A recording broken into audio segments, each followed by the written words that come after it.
I'm so glad to see Nancy here. She sent a sweet card thanking the church family for the beautiful flowers and all the prayers and loving thoughts. Hugs and kisses to all of us. Thank you, Nancy. We appreciate that. And we love you. I'm glad you're here today. All right. I'm glad to see Joan. I hope Cora comes back. I think she has her, oh, there she is. Oh, there you are, Cora. So nice to see you. It's been a while. Yes. Used to give Cora piano lessons. And we did a lot of stuff. What happened? Did you get old? Cora moved away. Cora moved away. Thank you. That's- You dug me out of that one. Okay. So we are looking at the family today. You know, the Bible has a lot to say about all kinds of things, right? And so we did the renewal of vows for Willie and Genesis. And that was a pleasure. And it's so nice to have them here with us. And it's a good idea. You know, I know one person, actually it was an uncle of mine. Somebody asked him if he ever told his wife that he loved her. And his answer was, I told her once. It hasn't changed. But anyway, it's good to say I love you to your spouse, to your children, to those people that you care about. It's good. We like to hear it, don't we? Yeah, we need to do it too. I remember we never said a whole lot of I love yous in my house. We loved each other, but I don't know, things just changed somehow, you know. Like I didn't just hug my parents all the time every day. If I was going on a trip, we hugged each other. My dad nearly crushed me in those hugs. Tough guy. But, you know, so then one day my son John was little, and he was going off to school, and he turned around and said, Mom, I love you. And I told him, I lectured him, I said, John, you shouldn't say that unless you really mean it. So the next day, he went out of the house and he said, Mom, I really love you, and I mean it. Okay, all right. So anyway, what I'm trying to say is it is good to say I love you. And we never know when is the last time we're going to see somebody, right?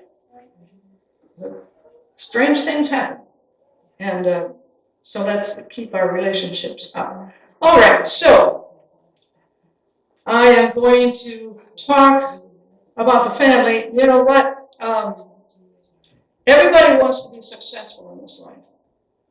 I remember a friend of mine told me, and she was having some marriage problems, and she said, I just want to be normal like everybody else.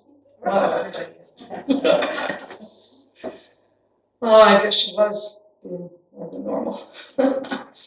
And so, but we all want to be successful in whatever we do. And it's so important to be successful at home. Now, I know that divorce is prevalent, and it was some years ago when I checked the percentages, 50% of marriages end up in divorce. And so I thought I'd check the marriages I had done over my many years, and I found out that 50% of them ended in divorce. And so maybe the percentage is up or down, I don't know what it is right now, but the fact is that not everybody's happy in their choices of a mate. And since I don't have any teenagers here that are yet going to make, well, we got Alex back there. Alex, I'm going to preach at you for a little bit. You got to be careful who you choose to marry.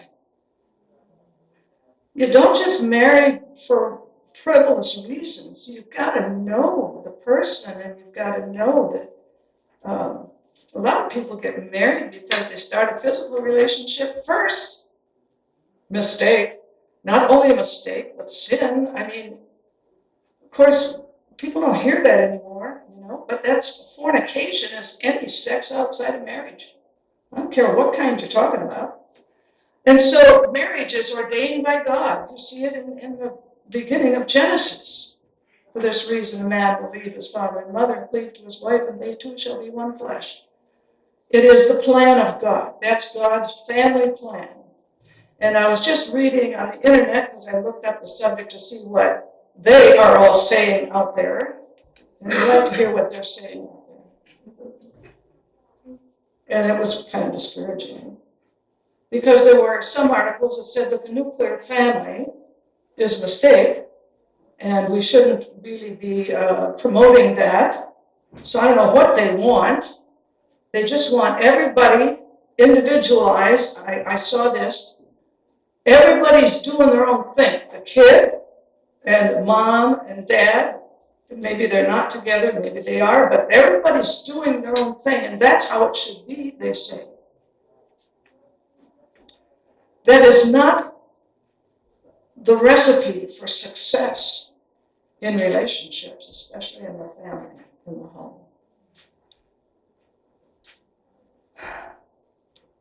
And you say, why should we listen to a book that was written so many years ago? You see, the book, the Bible, is authored by the creator of everything that we know. And he says, well, ladies, first I want to say this. God looked at Adam, and he was a beautiful man, I'm sure. The most beautiful man ever created, for sure. He came from God's own artistic mind, and he made the perfect man. But he looked at Adam, and you know what he said? It's not good for him to be alone. So he made a woman. You know, we kind of, we like people. Now, people remain single. And I have a message for you too, but that would take the whole time. Message for singles. You know what the basic thing is? Single or married, we need to trust God. Live in trust. Live in prayer. Live in obedience to God, single or married. I'm going way off here, and I'm just going to preach till I'm done at 11:30, and we'll see what happens. Why on earth did God put the tree of the knowledge of good and evil in the middle of the garden? What was he thinking? Don't eat from that tree. Now, all these other trees, they're beautiful, have all kinds of fruit. You can eat from any tree in the garden, but not that one, right in the middle.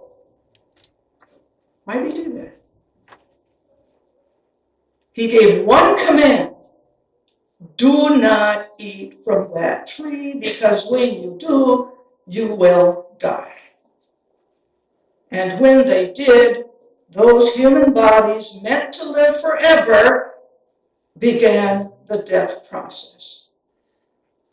It took Adam almost 1,000 years before he fell into the ground, he and Eve. But it happened. Death was in the human race. Why did God make man and woman? He said, male and female created he them. Okay? And he gives them some rules as we get to Moses and the Ten Commandments. Thou shalt not commit adultery. But he put into man and woman this, what we call the sex drive, that's pretty strong. But he said, this is the way it's going to be now. You're going to obey me, right? They all said, yeah. We'll do everything you say, but they didn't. But he put that there. Why? Because he wanted lots of kids. You know that God loves life, right? Now remember when that Islamist terrorist who shot up at some military camp here in the United States, he said, as much as you love life, we love death. And you see it in their actions and their terrorism and what they do. But okay, so men and women have these desires that God put in them. Who designed the human body? Did the devil? No, God did. And he said, this is how it is. and you've got these desires, but I want them under control. And if you don't do what I say, you are going to suffer. All the commandments that God gave in the Old Testament, you can read it in Deuteronomy, the end of Deuteronomy, all the commandments he gave, he said, are for your good. And just like you as a parent, you say, no, don't do that. And it works for a while when they're young, and then they get to become teenagers. Alex, I don't know. Poor Alex. Become teenagers, and they suddenly think they know more than the old ones. I don't think they have to wait till they're teenagers. Alexis is going to brown this back in. And so we say to them, don't do that thing, or you will get hurt. There won't be a good result.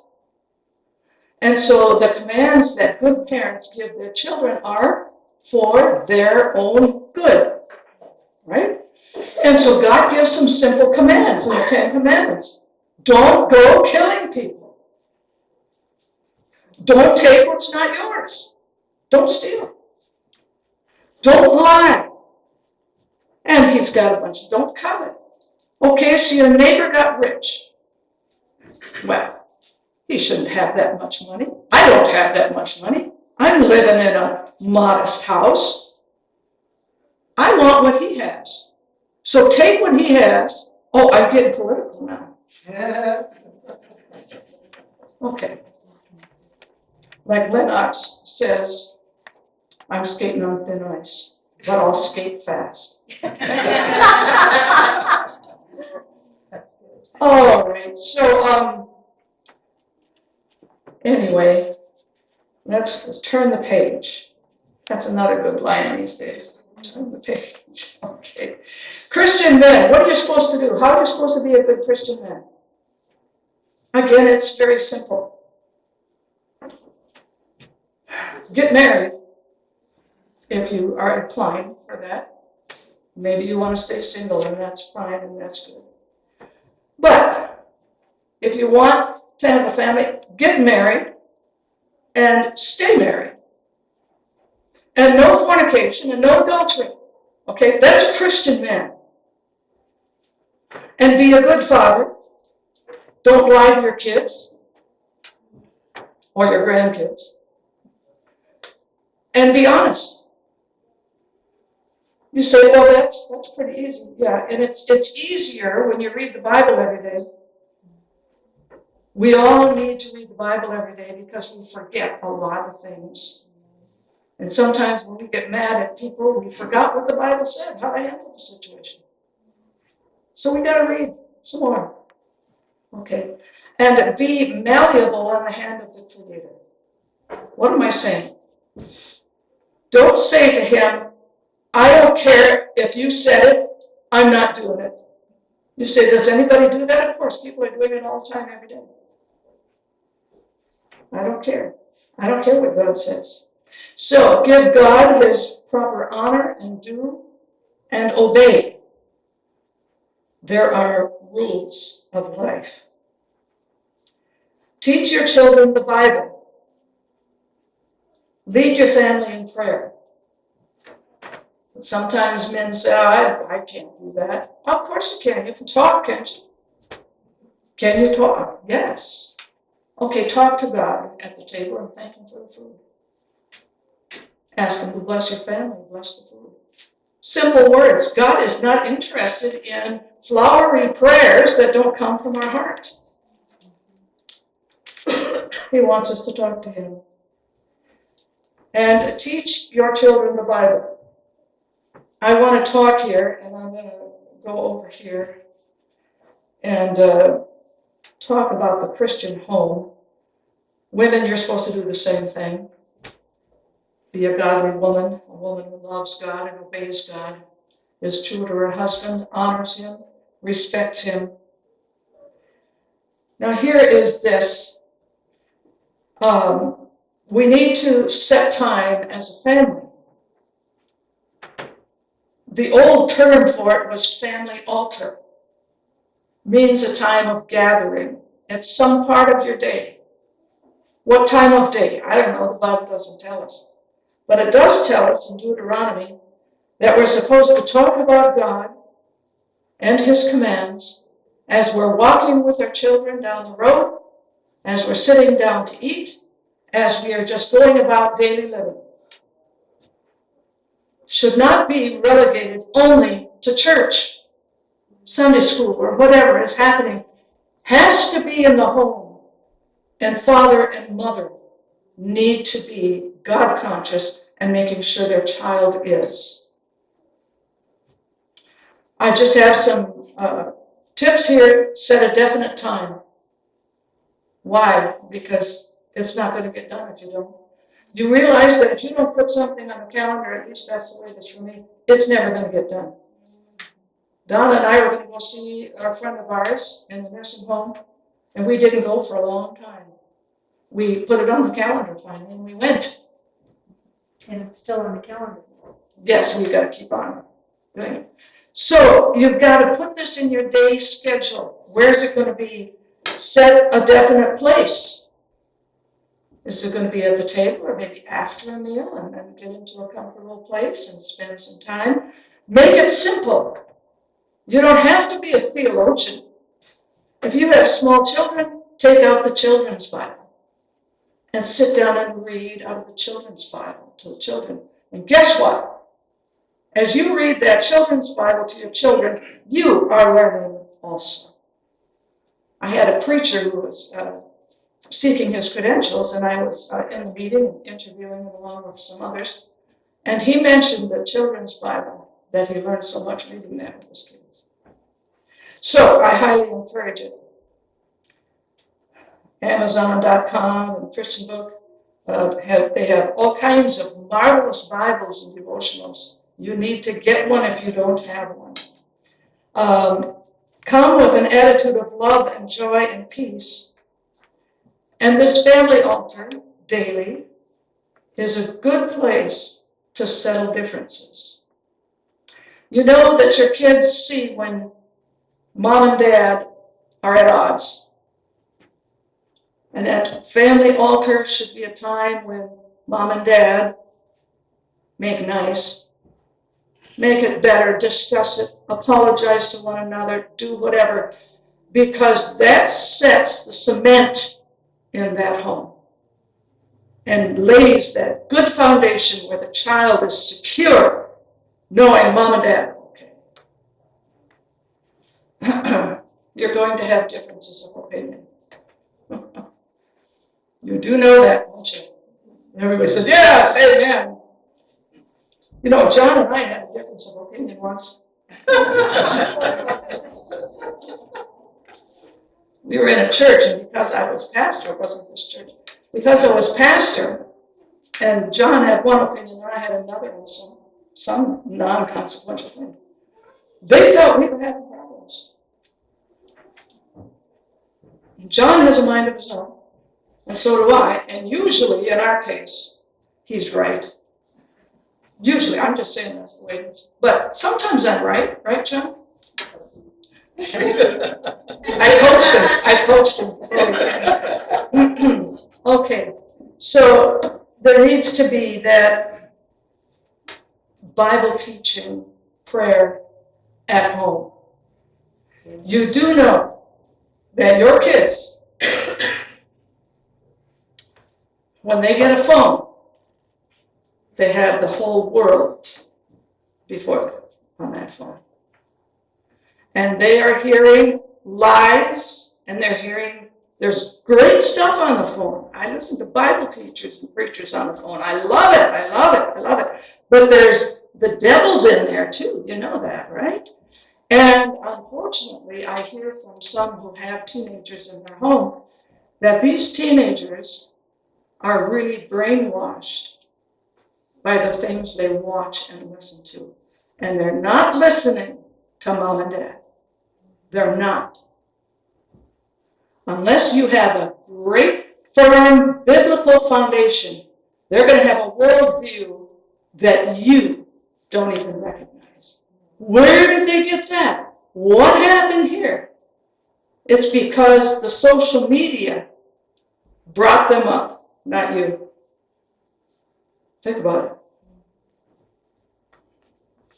So let's do our jobs. Let's do them well. Okay, I'm going to close with this. I got a lot of good stuff, but I want to close with this. Steve Lawson wrote a book called The Legacy, 10 Core Values Every Father Must Leave His Child. And in the book, there's a study that's performed contrasting a couple who are not Christian and a couple who are Christian and their descendants. Okay? You got that? Non-Christian and Christian couple. And this person did the research and went down all the descendants and came up with this. We are looking at Jonathan Edwards and a man named Max Jukes. And we are going to look at Max Jukes first of all. Do you know who Jonathan Edwards is?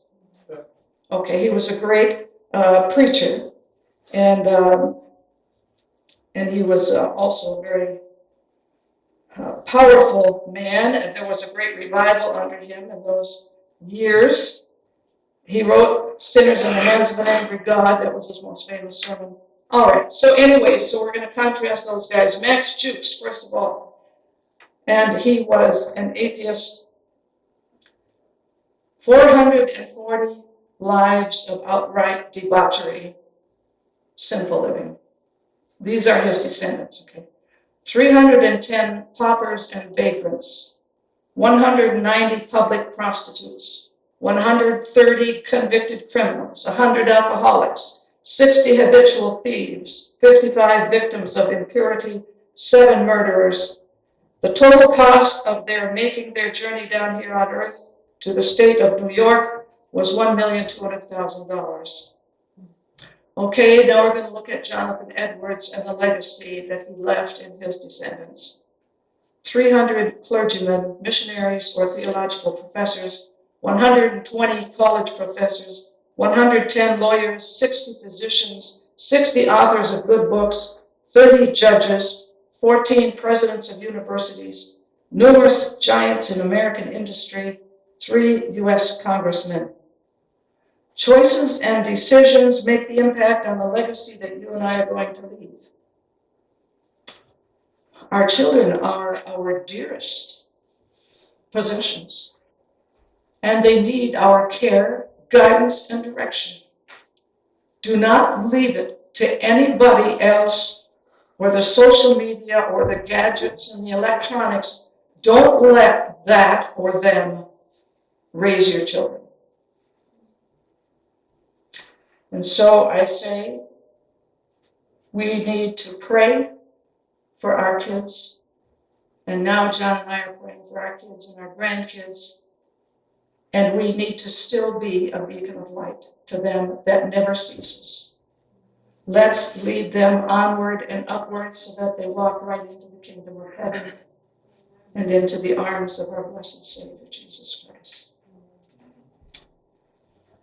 All right. We're going to sing this chorus, and after that, we're going to have prayer for healing. Just come up here after we sing this chorus, and we'll pray for you.